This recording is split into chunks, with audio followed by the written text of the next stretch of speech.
Good morning. আজকের দিনটা আবার শুরু হয়ে গেল, সেই মায়ের কাছেই চলে আসব। আর সকাল থেকে ঠাকুরের এত গান হচ্ছে যে মনটা খুব ভালো হয়ে গেছে।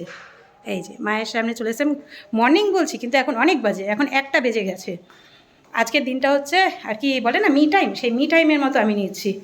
কোনো কাজ করছি না, কোনো কিছুই না, রান্নাবান্নাও কিচ্ছু করছি না। কিন্তু রান্নাবান্না বলতে এখন শুদ্ধ বসিয়েছি কফি আলু ভাজা, এখানে হচ্ছে ভাত বসিয়েছি, তার মধ্যে আলু সেদ্ধ দিয়ে দিয়েছি, ডিম সেদ্ধ দেবো, আর যদি সম্ভব হয় একটু ডাল সেদ্ধ বসাবো। এই যে, আর কোনো কিছু করব না।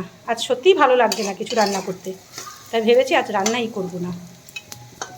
করব না। সকালবেলা ছেলেকে এই আগের দিন আটা মাখা ছিল, সেটা দিয়ে একটু পরোটা করে দিয়েছি আর ডিম ভুজিয়া করে দিয়েছি, ও খেয়ে নিয়েছে ওটা। তো যথারীতি ওর খিদেটা কমই আছে, এবার আর কি করব, যার জন্য এই করে নিলাম ব্যাস। আজকে ফাঁকি মেরে নিয়েছি আমি কাজে। ছেলে চলে আসলো দোকান বন্ধ করে ওপর থেকে, নিচ থেকে। এখন গরম গরম রান্না হবে, গরম গরম খাওয়া হবে, আর কিছু না, আর কোনো কাজ নেই। আজকে জিমেও নেই, জিমে যাওয়া নেই। দেখি ছেলে চলে এসছে যে,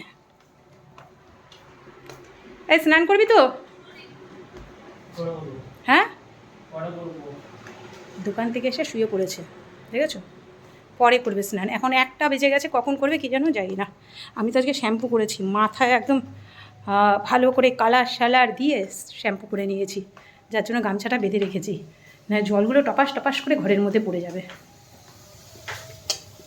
খিদে পেয়ে গেছে, সত্যিই খিদে পেয়ে গেছে, কারণ কিছুই খাইনি সকাল থেকে। আজকে শুধু চা বিস্কুট খেয়েছি, আর কিছু খাইনি। এবার আমি যখন ফাঁকি মারবো, তাই তো আমাকে তো কষ্ট করতেই হবে, তাই না? সেই কষ্টই করছি, খিদে পেয়েছে, কিছু করার নেই। বাবা, লঙ্কাগুলো ফুটছে, লঙ্কাগুলো ফাটিয়ে দিইনি, যার জন্য টপাস টপাস করে ফুটছে। এখন রান্না করব, তারপরে হবে আমার খাওয়া। ডালটা একটু সেদ্ধ বসিয়ে দিই। আমার ছোটো ছেলে তো আবার ডাল ছাড়া চলে না, ও ডাল ভক্ত পুরো, ডাল ওকে দিতেই হবে। আমাদের আবার ঘিয়ে চলে যায়, আমার তো ঘি দিয়েই হয়ে যায়। আর ঘিটা এত ভালো এনেছে এবার, আর কি ভাই এনে দিয়েছে ঘিটা, দারুণ ঘিটা, খুব সুন্দর ঘিটা, যার জন্য ইচ্ছে করেই সেদ্ধ ভাতটা করলাম। কারণ যখন আর কি ঘি ভাতটা খাওয়াই হয় না, খুব কম খাওয়া হয়। এই ডিম মাছ ডাল এইসব আর কি রান্না করতে করতে, চিকেন রান্না করতে করতে ঘি ভাতটা খাওয়া হয় না, সেদ্ধ ভাতটা খাওয়া হয় না। আজকে ফাঁকিও মারলাম, আর এই যে আমার ফেভারিট জিনিস দিয়ে ভাতও খাবো ঘি দিয়ে। নারকেলটা এখনও ফাটানো হয়নি, নারকেলটা পড়েই রয়েছে, কালকে দেখি একটু কচু বাটবো, দেখা যাক। চলো, অনেক কাজ আছে, সেরে নিই, অনেক গল্প হয়ে গেল, এবার কাজ নেবে। বাবা, মাঠের মধ্যে এত ধোয়া কেন? কি ধোয়া মাঠটা, পুরো দেখো অবস্থা, বুঝছো মাঠটা কি ধোয়া হয়ে গেছে,